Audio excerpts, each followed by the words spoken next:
The opposition parties in India have decided to move a no-confidence motion against the BJP-led central government in Parliament today.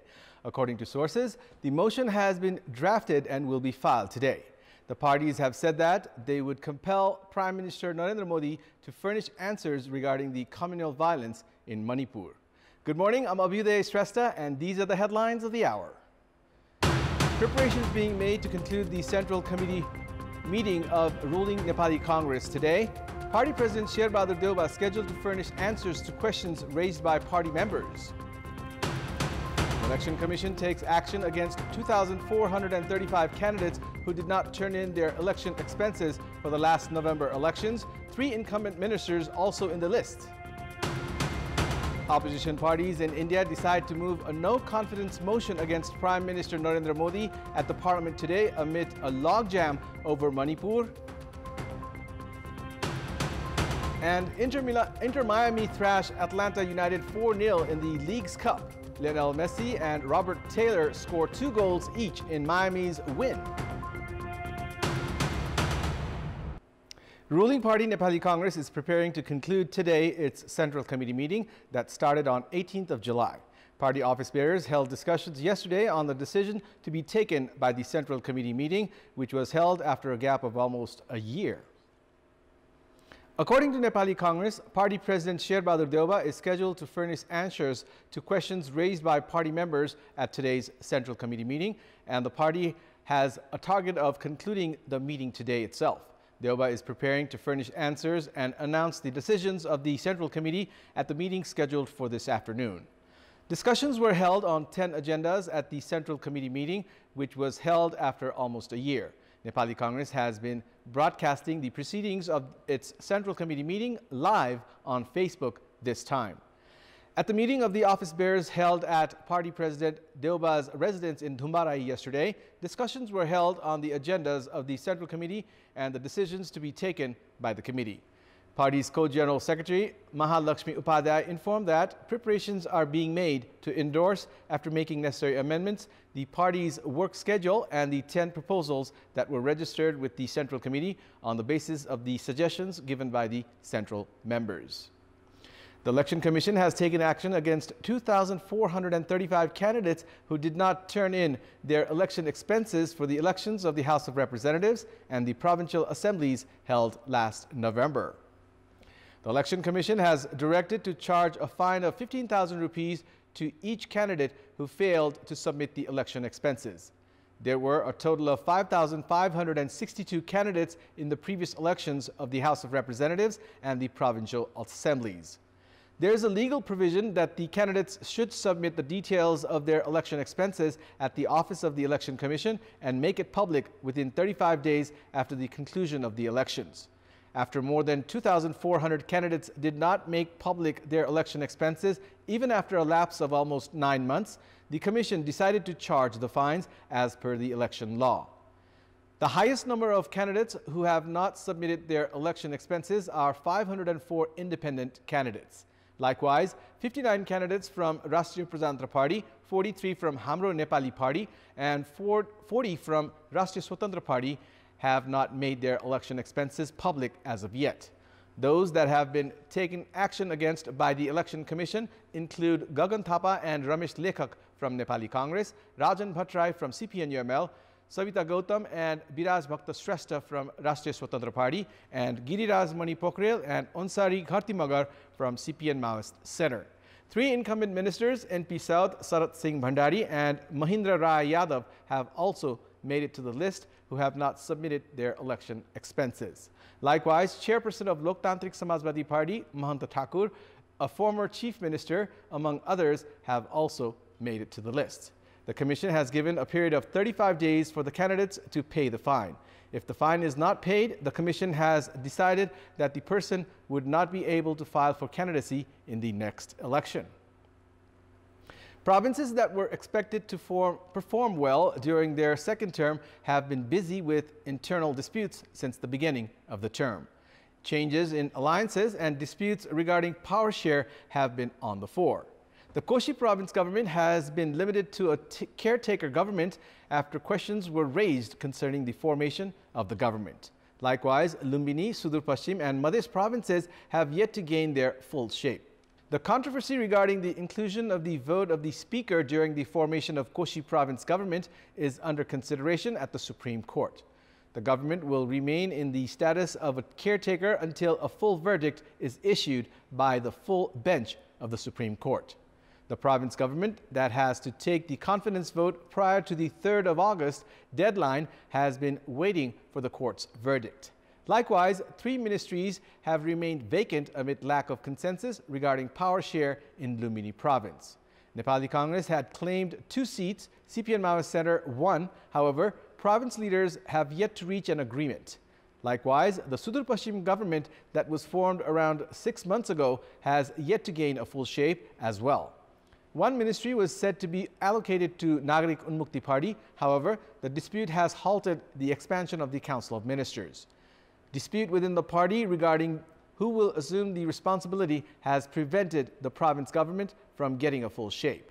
In the meantime, CPN-UML was ousted from the Madhya province government following political development at the center. The chief minister has not been able to appoint ministers in Madhya province. Meanwhile, political parties' inclination towards power and facilities have raised questions on the effectiveness of the province government. More than 30,000 livestock died due to lumpy skin disease this year alone. According to the data of production of dairy products and livestock collected by the Ministry of Agriculture and Livestock Development, livestock farmers have been compelled to bear a loss of around 100 billion rupees.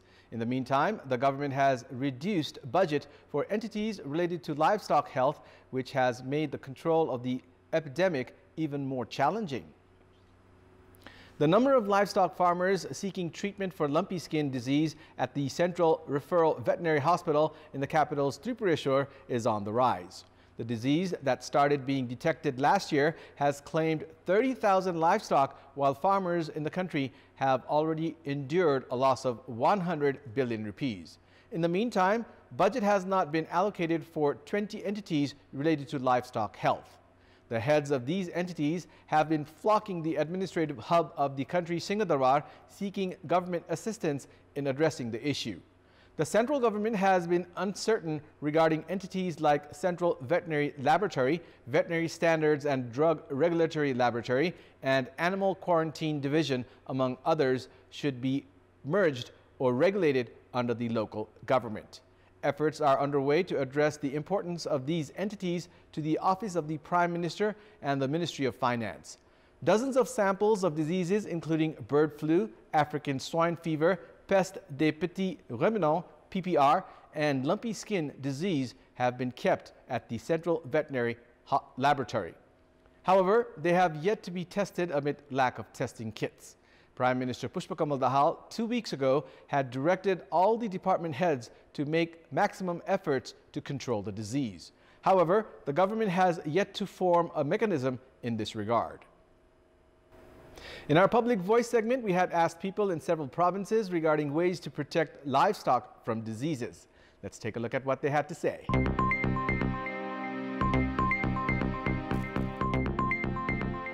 पशु बीमा कार्यक्रम प्रभावकारी हुन नसक्दा अहिले पशु चौपालमा धेरै क्षति भइरहेको छ। सरकारले निशुल्क रूपमा खोपको व्यवस्था गर्नुपर्छ। पशु डाक्टरहरूलाई गाउँ-गाउँमा उपचारको लागि पठाउनु पर्दछ। बीमाको व्यवस्था पनि गर्नुपर्छ। पशु चिकित्सकको व्यवस्था गरी प्रत्येक वार्डमा त्यो घुम्ती टोली सञ्चालन गर्नुपर्छ। सरकारले गाई भैँसीहरूका लागि भनेर बजेट छुटाउनु पर्छ। विशेषज्ञ टोली खटाएर छिटै नियन्त्रण गर्नको लागि एकदम आवश्यक ठानिएको छ। रोगको लागि नियन्त्रणको लागि अब सरकारले पनि हेर्दिनु पर्यो। पशु महामारीको रूपमा घोषणा गरेर चाहिँ महामारी घोषणा गरेर चाहिँ यसलाई उपचारहरू दिए लिने थियो। गाई गोरुको केही मरेका केही खर्च पर्छ दिए लिने थियो। विज्ञहरू हायर गरेर त्यसका चाहिँ समस्याका समाधानहरू केही कस्तो औषधिहरू प्रयोग गर्ने भन्ने कुरा निकाल्नु पर्यो। औषधि उपचार त्यो सम्बन्धित ठाउँमा पुग्नु पर्छ। स्वास्थ्य कर्मीले जानु पर्यो, औषधि दिनु पर्यो हैन, सुई लगाउनु पर्यो। अब त्यो प्रत्येकले अब टाढाबाट त्यो डोड्याएर घर के अरे भेटनेरीमा लान गाह्रो छ। जुन पनि पशुहरूलाई रोग लागेको छ त्यसलाई एक ठाउँमा लएर राखेर त्यसको व्यवस्थापन गरेर त्यसलाई राम्रो उपचार गरिदिए जस्तो लाग्छ मलाई। पशु स्वास्थ्यको औषधिहरू निशुल्क जुनसुकै रोगमा पनि चाहिँ उपलब्धता हुनु पर्यो। रेखदेख गरिदिने दबाई यो औषधि यस्तो हो, यो औषधि यस्तो यस्तो यो रोगलाई यस्तो भनेर दबाई दिइदिनु भए त हुन्थ्यो नि। भन्ने बित्तिकै आएर उपचार गरिदियो भने धेरै हामीलाई सहुलियत हुन्छ। अध्ययन अनुसन्धान गरेर यसलाई अविलम्ब चाहिँ यसको चाहिँ निराकरणतर्फ चाहिँ लाग्नुपर्छ। दबाईमूलक कसरी चाहिँ पहिले समयमा उपलब्ध गराउने, महामारी जाने अन्य रोगहरूको बारेमा किसानहरूलाई जानकारी गराउने। पशुपक्षी अस्पतालबाट खटिएका डाक्टरले समय समयमा उपचार गर्नुपर्छ र समय समयमा देखरेख गर्नुपर्छ।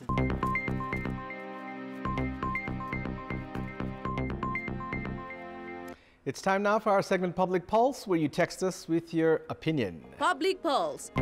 Here's the question. What could be the reason for the provision of practical exams in the compulsory subjects of school curriculum?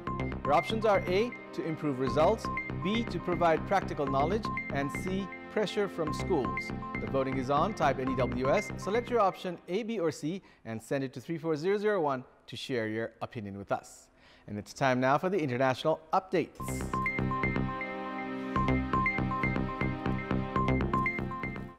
The opposition parties in India have decided to move a no-confidence motion against the BJP-led central government in parliament today, amid a logjam over Manipur.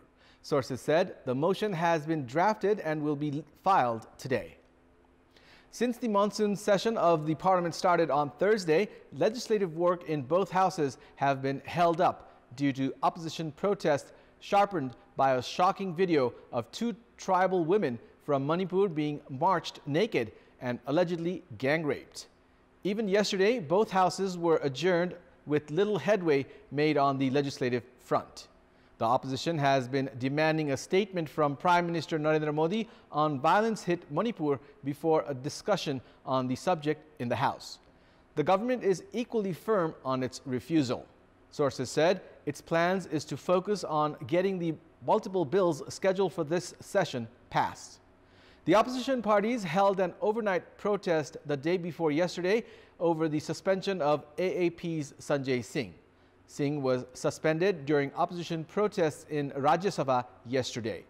Earlier, Union Minister Rajnath Singh had a telephone conversation with senior opposition leaders over the repeated disruptions and urged them to ensure smooth functioning of the parliament.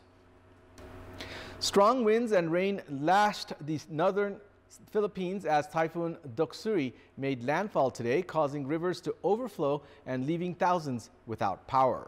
Residents in coastal communities had been evacuated ahead of the storm, which brought winds of up to 175 kilometers per hour and is expected to sustain strength as it continues its course towards Taiwan and China. The Philippines Coast Guard said more than 4,000 passengers were stranded at various ports in the country after sea travel was suspended. Storm warnings are in place in many parts of the northern island of Luzon, which is home to about half of the Philippines' 110 million population. Authorities have warned of storm surges, landslides, and damage to infrastructures. Doksuri, locally known as Igay, is the fifth storm to hit the Southeast Asian nation this year, which is hit by an average 20 typhoons each year. Scientists have warned that global warming will only make storms wetter, windier, and more violent. Categorized as a super typhoon yesterday, Doksuri had weakened slightly today. According to the Philippines Weather Bureau, it is expected to brush past Taiwan and make landfall in China's Fujian province on Friday. That's all for the moment. Thank you for watching. Have a good day.